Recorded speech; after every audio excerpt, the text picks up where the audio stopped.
Guys, आज हम पढ़ेंगे राजा राम मोहन राय और ब्रह्म समाज की स्थापना कब हुई, उसके जनक कौन थे वो सब। ब्रह्म समाज की स्थापना 1828 ईस्वी में राजा राम मोहन राय ने की थी। राजा राम मोहन राय को आधुनिक भारत का जनक कहा जाता है।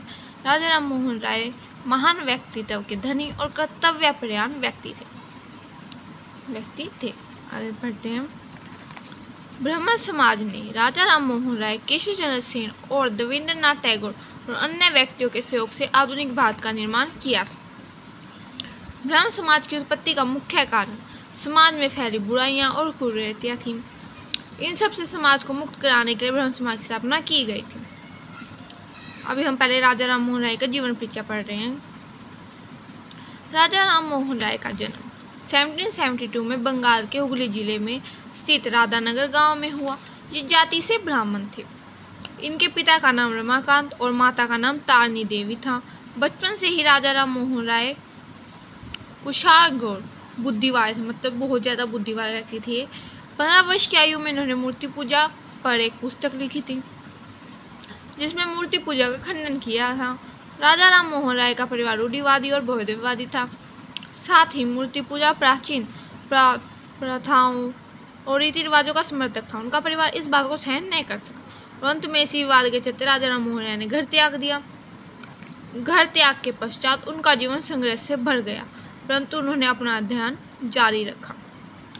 इनके जो दादा थे उनका नाम था कृष्ण चंद्र बनर्जी। उन्हें मुगल बादशाह अकबर के द्वारा उपाधि दी गई थी राजा की, इसलिए इनके नाम के आगे लगता है राजा राम मोहन राय।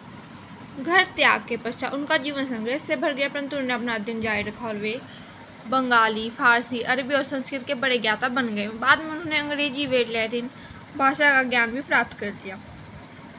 उन्होंने वेद, वेदांत और उपनिषद का भी ज्ञान अध्ययन किया। सन 1805 में राजा राम मोहन राय ने ईस्ट इंडिया कंपनी में नौकरी कर ली। कुछ समय पश्चात उन्हें दीवान का पद प्रदान हुआ। सन 1811 में राजा राम मोहन राय के बड़े भाई जगत मोहन, उनके बड़े भाई का नाम क्या था, जगत मोहन, का निधन हो गया। सामाजिक परंपरा के अनुसार उनकी पत्नी को सती होने के लिए बाध्य किया गया। राजा राम मोहन राय इस अन्याय के खिलाफ थे। उन्होंने अपनी भाभी को बचाने का बहुत प्रयत्न किया, परंतु अपने इस प्रयास में वे असफल रहे। इस घटना ने राजा राम मोहन राय के दिल पर बहुत गहरा प्रभाव डाला। उन्होंने उसी दिन इस घृणित प्रथा को समाप्त करने का बीड़ा उठा लिया। सन 1814 में कंपनी की सेवा से त्याग पत्र देकर राजा राम मोहन राय जन सेवा समाज सेवा कार्यों में लग गए। 1805 में उन्होंने ज्वाइन किया था और 1814 में इन्होंने छोड़ दिया था। समस्त देश का भ्रमण करने और धर्मों के विषय में ज्ञान प्राप्त करने के बाद वे निष्कर्ष पर पहुंचे कि सभी धर्म एक समान हैं। सन 1828 में राजा राम मोहन राय ने ब्रह्म समाज की स्थापना की। इस संगठन का मुख्य कार्य समाज से धार्मिक और सामाजिक बुराइयों को मिटाना और लोगों को जागृत करना था। इन कार्यों से उनकी ख्याति दूर दूर तक फैल गई। सन 1830 में उन्होंने कुछ सुझाव और शिकायतें इंग्लैंड की सरकार को ध्यानांतरित भेजी। सन 1832 में राजा राम मोहन राय फ्रांस की यात्रा पर गए।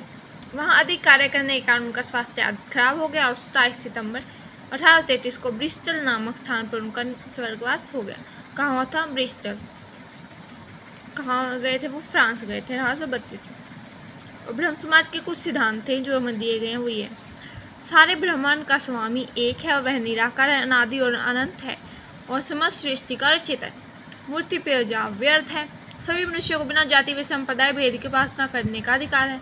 आध्यात्मिक विधि द्वारा उपासना करनी चाहिए। मुक्ति के लिए पाप का प्रायश्चित करना चाहिए। ब्रह्म समाज ने नैतिक पवित्रता पर बल दिया। आत्मा अमर है और कोई भी नहीं मरती। कर्म के अनुसार फल की प्राप्ति होती है। अनुभूति से भगवान का ज्ञान होता है। शिक्षा प्राप्त करना और प्रसार करना, स्त्रियों को पुरुषों के समान मानना और उनकी दशा सुधारने के प्रयास करना इत्यादि। ये आपके BA की बुक का 4th सेम का सबसे इम्पोर्टेंट क्वेश्चन है, जो हर बार क्वेश्चन पेपर में आता ही आता है। एक आर्य समाज और एक ब्रह्म समाज, ये दोनों में से एक न एक जरूर आता है।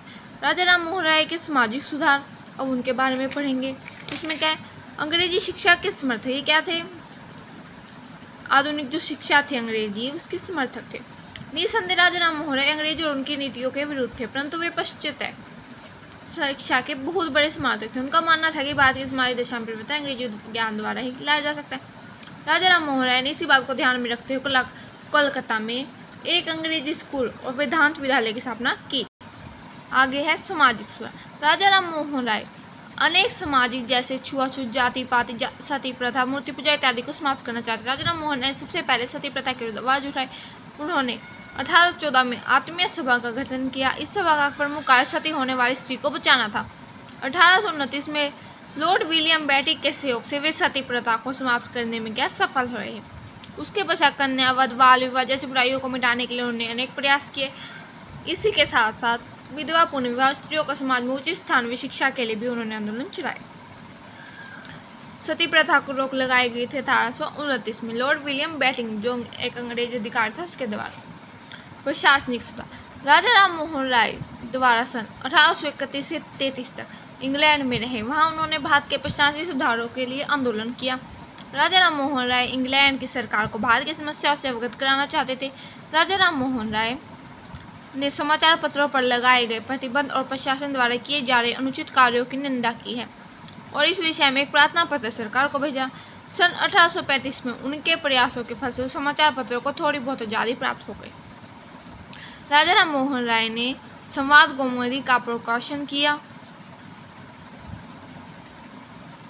राजा राम मोहन राय ने भारतीयों को उच्च पदों पर नियुक्त करने और कार्यपालिका और न्यायपालिका को पृथक करने की भी मांग की थी। महान धर्म सुधारक। राजा राम मोहन राय का मानना था कि सब धर्मों का मूल एक ही है। वे सभी धर्मों की एकता में विश्वास करते थे। उन्होंने जाति पाति और ऊंच नीच के विरुद्ध